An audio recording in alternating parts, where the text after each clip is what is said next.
Notre histoire n'est qu'une suite d'événements incroyables. Chacun de nous peut en changer le cours. La plus infime de nos décisions peut influencer l'avenir de l'humanité. Et connaître le passé, c'est anticiper l'avenir. Vous écoutez L'effet papillon quand l'histoire bascule, Al Capone, enfant de la prohibition. « 18 décembre 1917, sous la pression de l'influent Wayne Wheeler, le Congrès américain adopte le 18e amendement. 14 février 1929, jour de la Saint-Valentin. Des hommes de main d'Al Capone exécutent 7 membres d'un gang rival. Le 24 octobre 1931, le gangster Al Capone est condamné à 11 années de prison pour fraude fiscale. Ces 3 événements sont des moments clés de l'ascension, puis de la chute du plus célèbre gangster américain, Al Capone. Angleterre, 1620. Le Mayflower vient de lever l'ancre pour le Nouveau Monde. À son bord, 102 puritains ont décidé de fuir les persécutions. Ils sont portés par la conviction de devoir fonder en Amérique une société nouvelle, plus pure, rigoureusement chrétienne. Pour eux, tout plaisir est suspect. La tentation y est trop grande. Le péché jamais loin. 2 siècles plus tard, les États-Unis, enrichis par de multiples vagues d'immigrants, restent profondément imprégnés de l'idéal de ses premiers pionniers. Discipline de vie inflexible et foi inébranlable en Dieu. Pourtant, au cœur de la jeune République, l'alcool coule à flot. En 1830, le citoyen moyen boit l'équivalent de 88 bouteilles de whisky par an. L'alcool est omniprésent. Quand ils ne travaillent pas, les hommes se rendent au saloon. On y parle affaires, politique, mais on y boit aussi jusqu'à plus soif. Et à cette époque, il n'existe aucune forme de protection contre les violences conjugales. L'impact sur la vie familiale est dévastateur. Toutes les couches de la société sont touchées, des ouvriers aux juges en passant par le pasteur. Mais au milieu du 19e siècle, de plus en plus de voix s'élèvent pour dénoncer les méfaits de l'alcool. Ce mouvement, né lors des cérémonies protestantes, va se généraliser et prendre de l'ampleur. Son objectif ? Assainir le pays en abolissant la consommation d'alcool. C'est le début de la grande marche vers la prohibition. À travers tout le pays, des femmes vont sortir de chez elles pour se lancer à l'assaut de l'ivresse. Blocus de saloon, manifestations, pression politique, saccage d'établissements, tous les moyens sont bons pour se faire entendre. Et elles y arrivent. Au début du XXe siècle, une dizaine d'États américains sont devenus des dry states, des États secs, sans alcool. Mais pour Wayne Wheeler, l'homme politique le plus influent des États-Unis, ce n'est pas assez. À la tête de la Ligue anti-saloon, il ne veut pas d'une simple loi. Il veut graver la prohibition dans le marbre de la Constitution. Le 18 décembre 1917, après un siècle de lutte, le Congrès adopte le 18e amendement à la Constitution qui interdit la fabrication, la vente et le transport de produits spiritueux à l'intérieur du territoire des États-Unis. À ce moment-là, la restriction ne concerne donc que les alcools forts. Mais juste avant l'entrée en vigueur de l'amendement, la loi Volstead complète et étend l'interdiction à toutes les boissons dépassant 0,5 degré d'alcool. Pour les Américains, c'est l'heure de boire un dernier verre. Bienvenue dans la mémoire de l'humanité. Ici, nous pouvons contrôler le temps, analyser et comparer des milliards d'événements pour réécrire l'histoire à l'infini. Tous les événements de notre histoire, aussi infimes soient-ils, y sont mémorisés et interconnectés. Il suffit d'en changer un pour bouleverser tous les autres. Par exemple, essayons de comprendre l'effet de l'alcool sur le corps humain. La fermentation alcoolique est un processus chimique au cours duquel les sucres sont transformés en éthanol. Ce procédé est connu de l'homme depuis des millénaires. L'alcool, ingurgité, arrive dans l'estomac puis dans le petit intestin. Il passe dans le sang, d'où il se répand vers tous les organes en particulier le foie et le cerveau. Les premiers effets consistent en une légère euphorie, une levée partielle des inhibitions et une augmentation du temps de réaction. Mais à forte dose, les fonctions motrices sont touchées, pouvant entraîner des vomissements, une perte de connaissance ou même la mort. Sur le long terme, une consommation excessive peut déclencher de nombreuses maladies, parfois mortelles. Comme souvent, tout est question de modération. Interdiction totale de boire de l'alcool. Pour une grande partie des Américains, il s'agit presque d'une blague, une loi parmi d'autres qui ne sera de toute façon jamais appliquée. Mais les saloons commencent à fermer les uns après les autres. Les distilleries licencient leurs ouvriers. Les stocks sont mis sous clé ou détruits.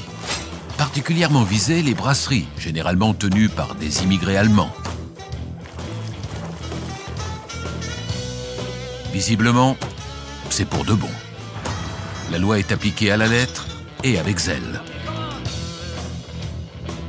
Rapidement, les premiers effets positifs se font sentir. Baisse des décès, plus d'ivrognes dans les rues, moins de bagarres à la sortie des bars.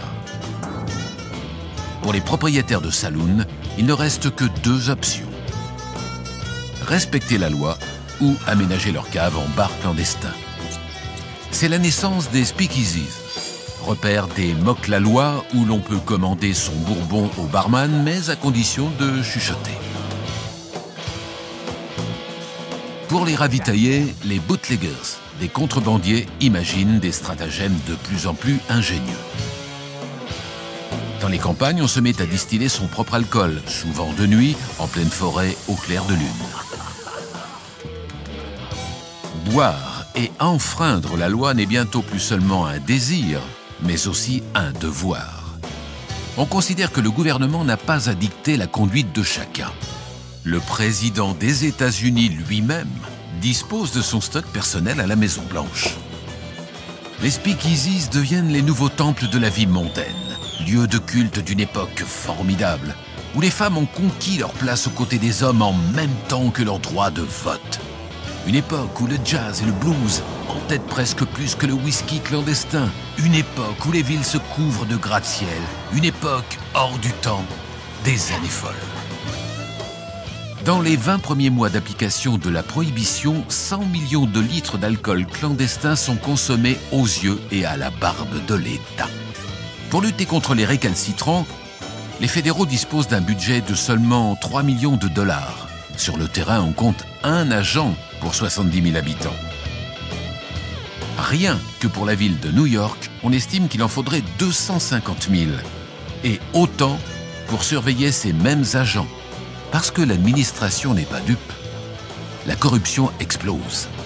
Des policiers de quartier qui ferment les yeux aux agents fédéraux qui rançonnent les tripots clandestins, la maison est vérolée de la cave au grenier. Puis, les gangs s'emparent du business. Le pouvoir d'interdire. Faire voter une loi est une chose. Être capable de la faire appliquer en est une autre. Le 18e amendement allait à contresens de la majorité de l'opinion. Il s'agissait pour un groupe d'influence d'imposer sa vision des choses et sa morale à tout un pays. En choisissant de braver cette loi estimée injuste, une grande partie de la population s'est placée dans l'illégalité. Que se passerait-il en France si un groupe de pression faisait interdire le fromage ou le vin? Si le tabac devenait illégal? Combien de personnes franchiraient la ligne?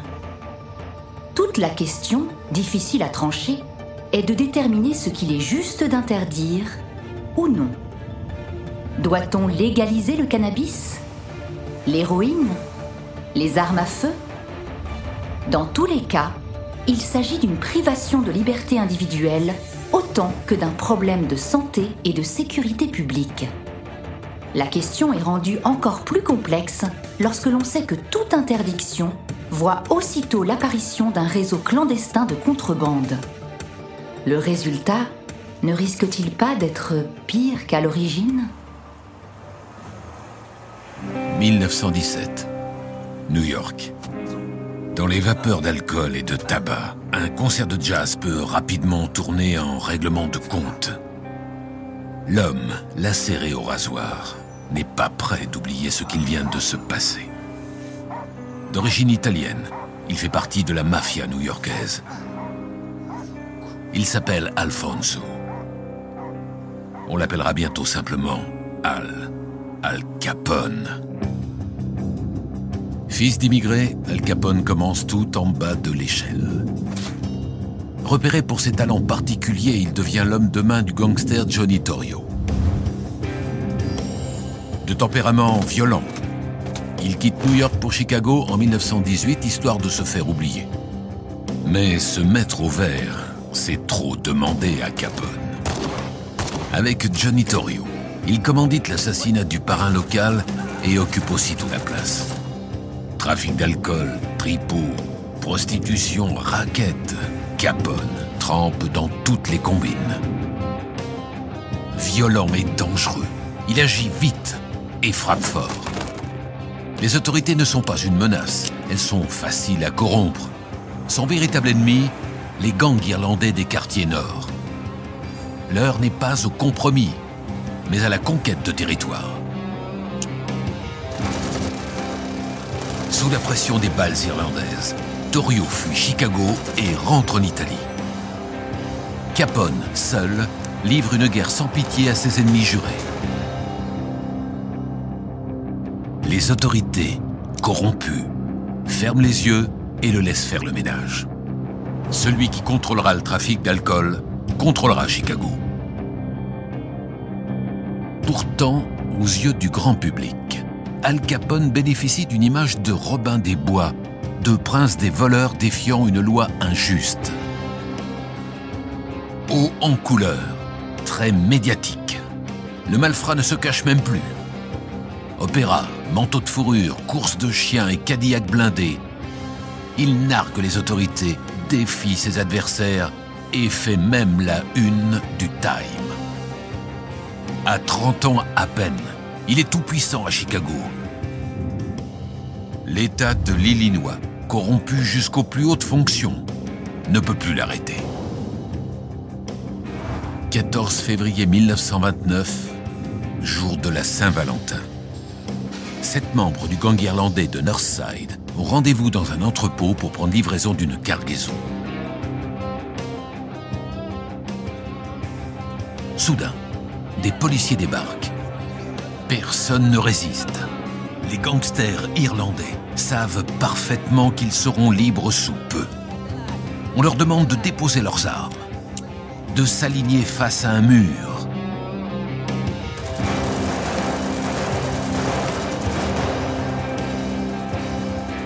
Les hommes de Capone, déguisés en policiers, criblent de balles les malfrats, puis repartent tranquillement, protégés par leurs uniformes.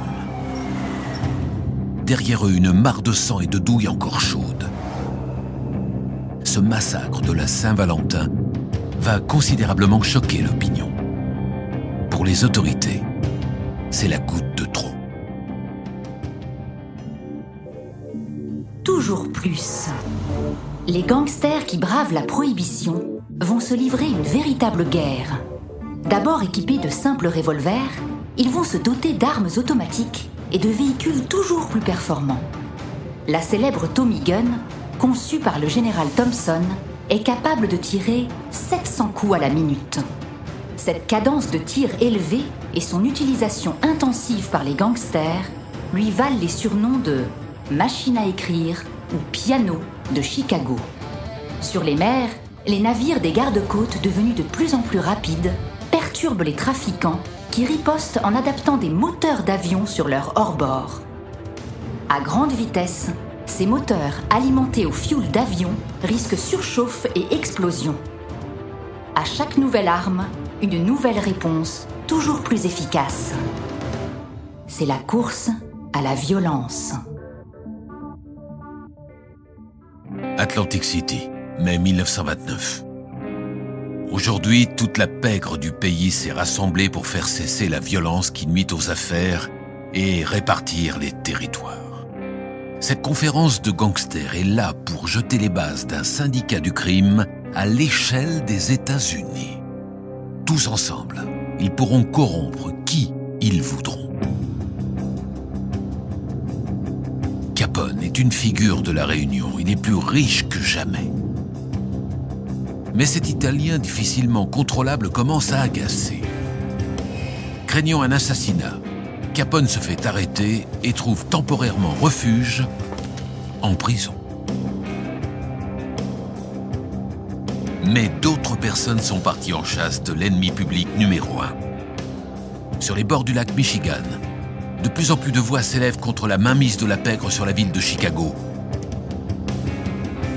Financé par un mystérieux groupe anonyme appelé Comité des Six, l'agent spécial Elliot Ness, réputé incorruptible, a reçu la mission de mettre Capone derrière les barreaux, ordre du président. L'enquêteur s'entoure d'une équipe réduite de policiers fiables, triés sur le volet, experts dans leur domaine. Conduite offensive, maniement des armes, écoute téléphonique, combat à main nue. Ness, plutôt que de s'attaquer au bar, partie visible de l'iceberg, décide de s'en prendre à la source. Il prend en filature les camions de livraison et remonte jusqu'aux brasseries et distilleries.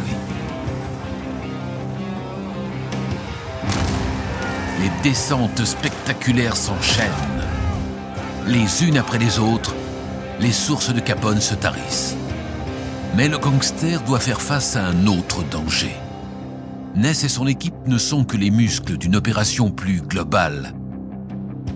Pendant que Capone défendait ses brasseries bec et ongles, l'agent spécial du fisc Frank G. Wilson épluchait sa vie, ses comptes, ses avoirs. Sa mission, étrangement, n'est pas de démontrer que Capone a enfreint la prohibition. Son arme est une loi récemment votée. Désormais, tous les revenus, même ceux issus d'activités illégales, doivent être déclarés au fisc. Les gangsters sont piégés. S'ils ne déclarent rien, ils sont accusés. S'ils déclarent, c'est un aveu de leur trafic. Mais pour l'heure, impossible de relier Capone à son immense fortune. Le truand, malin, ne paye qu'en liquide et ne garde aucune trace écrite de cette transaction. C'est alors qu'un jour de 1930, l'inspecteur Wilson tombe, par hasard, sur une pièce oubliée du dossier. Dans ce livre de comptes, une inscription mentionne un certain Hall. Nous venons d'arriver à un point de divergence. Un point de divergence est un événement clé, un carrefour dans notre histoire où notre monde peut basculer d'un côté ou de l'autre. L'agent spécial du fisc Wilson vient de déterrer un vieux dossier saisi lors d'une précédente perquisition. Sur ce dossier, une inscription manuscrite, d'apparence banale, incriminant un certain Hall. Soumise aux analyses des experts, elle va permettre de remonter jusqu'à Al Capone. Que se serait-il passé si ce document était resté sous une pile de dossiers ? Incapable de relier le mafieux à ses activités, l'enquête aurait encore duré des années pendant lesquelles Capone aurait continué son implacable ascension. À la tête d'un puissant syndicat du crime, il aurait eu les moyens financiers et politiques de faire plier n'importe quel juge, n'importe quel haut fonctionnaire. Peut-être même aurait-il été tenté par une carrière politique. Après des élections truquées, le plus grand gangster de tous les temps aurait alors pu se retrouver à la tête de l'État de l'Illinois. Un bandit à la tête d'un État.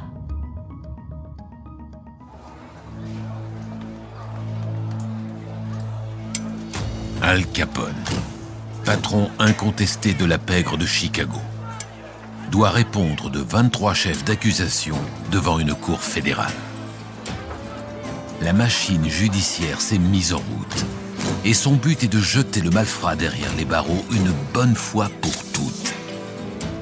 Confiant, arrogant, Capone ne voit pas que le vent a tourné.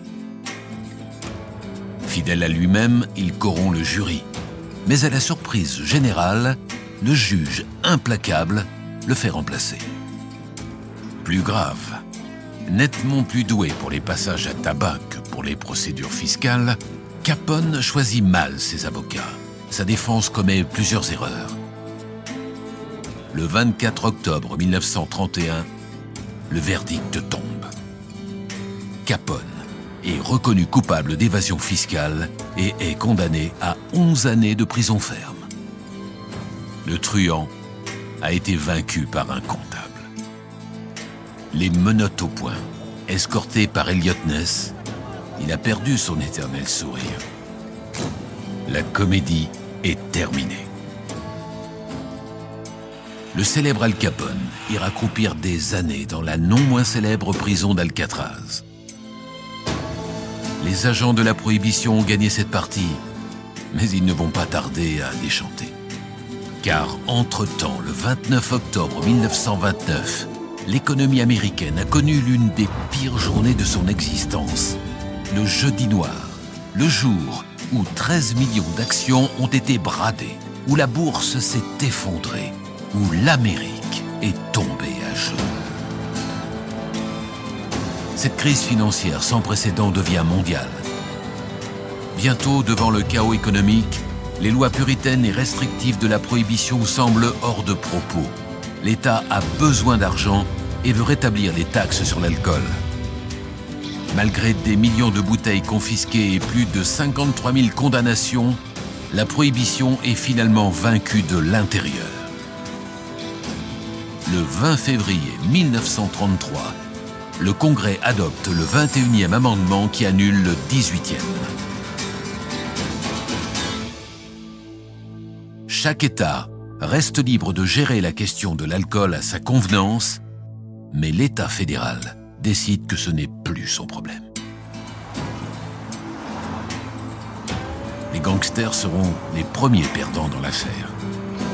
L'alcool légal se vendra bien moins cher. À leur tour, ils se reconvertiront. Car, heureusement pour eux, les États-Unis ne manquent pas de lois à enfreindre, de restrictions à contourner, de vices à alimenter. Mais ceci est une autre histoire. L'histoire des États-Unis s'est construite au rythme de croisades. Contre l'esclavage, l'alcoolisme, le communisme et aujourd'hui le terrorisme islamique. À chaque fois, des lois ont été votées pour contraindre par la force et instaurer une Amérique vertueuse. La prohibition fut un combat d'arrière-garde, mené par des Américains de vieille souche protestante contre les nouveaux Américains immigrés. Le 18e amendement est la dernière grande victoire de ces défenseurs du passé. Profitant de l'aubaine, des gangsters comme Al Capone ont su détourner le formidable esprit d'entreprise américain pour créer un véritable syndicat du crime. Ironiquement, la prohibition a ouvert les portes du pays à la mafia.